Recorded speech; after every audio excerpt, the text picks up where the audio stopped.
Now, the relationship between the absurd and the profound, of love and fear, and of meaning and meaninglessness is really piled high during the funeral scene. I feel as if Lynch's own intuitive sense of tragedy, as well as his penchant for black comedy, serves to transcend what he is originally aiming for, perhaps. Also, did anyone else notice how incredibly creepy it was for Leland to jump on top of his daughter's coffin like that? I mean, just over the top.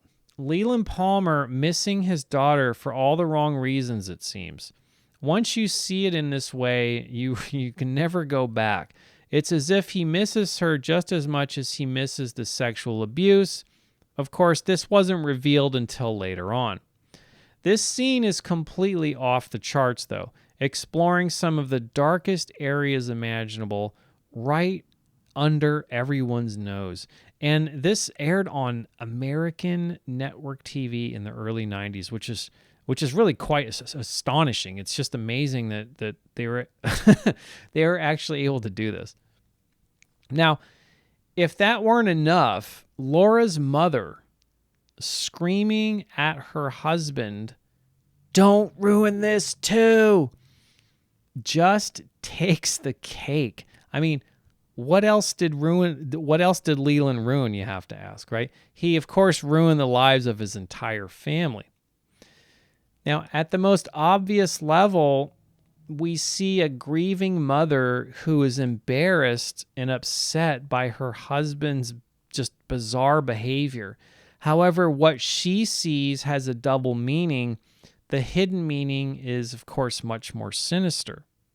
Sarah Palmer's pleas to her husband indicates that she knew about the incestual relationship between Leland and her daughter.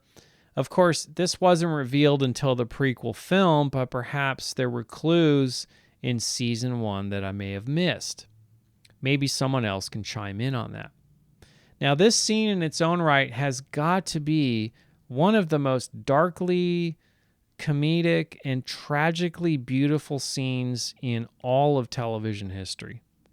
Many conflicting emotions come up for me all at the very same instant in this scene. It's made me reflect upon my own reactions to it in ways no scene in recent memory has even come close to.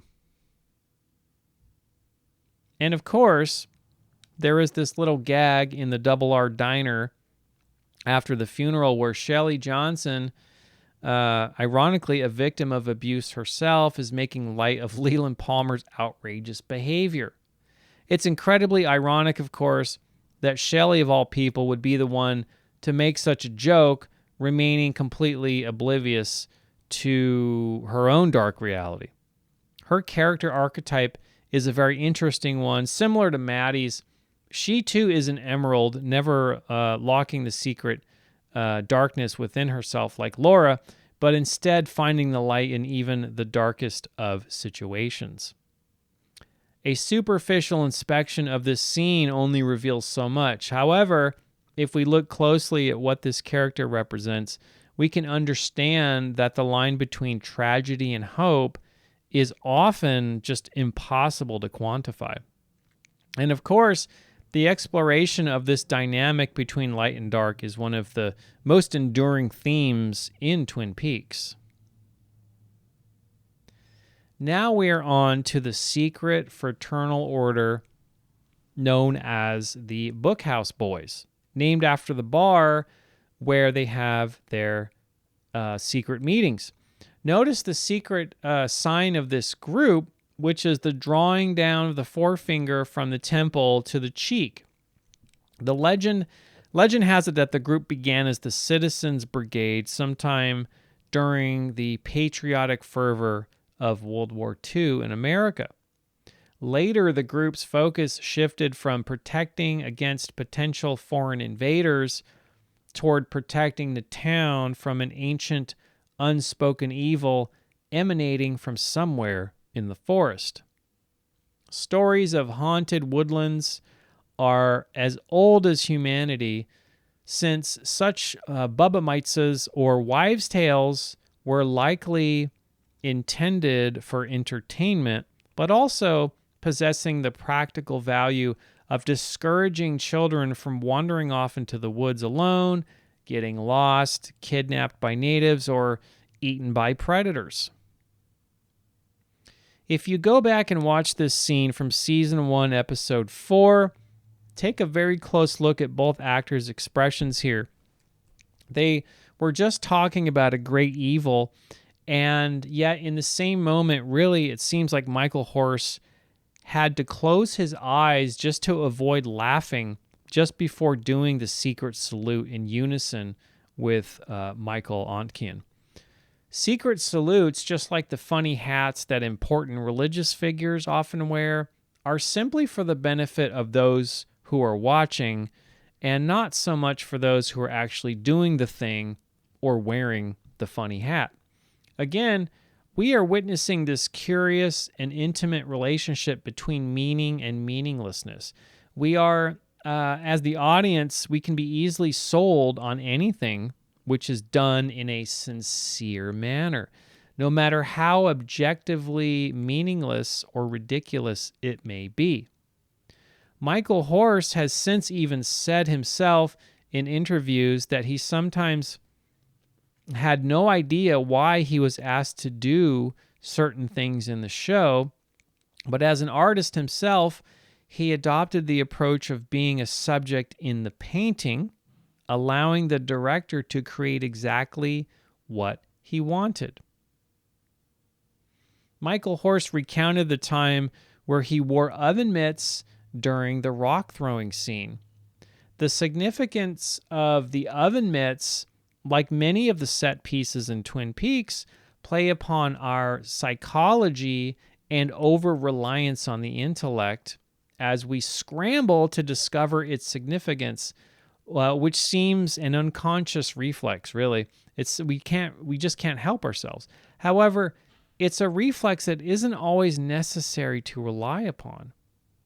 However, like the true artist that David Lynch is, he is merely playing with our stubborn inclination at attempting to assign meaning to everything within our conscious awareness, which is exactly the sort of thing my entire YouTube channel is about, or at least has been about up until this point.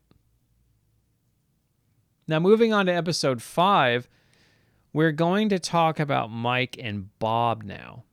In this scene, Sheriff Truman manages to track down Mr. Philip Michael Gerard, the one-armed man that Hawk briefly follows in the hospital from episode 2, and who appears in Agent Cooper's dream in episode 3. They present Mr. Gerard with a composite sketch of Bob and begin asking him questions about his relationship to this man, to which he says he doesn't know him, but that he looks like somebody. I tend to interpret that line from Gerard, looks like somebody, as a hint that Bob indeed looks like somebody, but isn't really somebody in terms of this mortal human realm.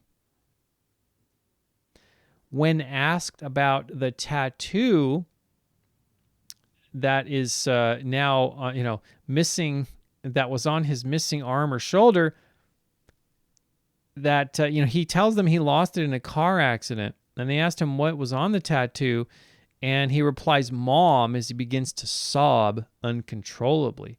Before this, he also mentions that Bob Lydecker, now in a coma after a fight, was his best friend in the world.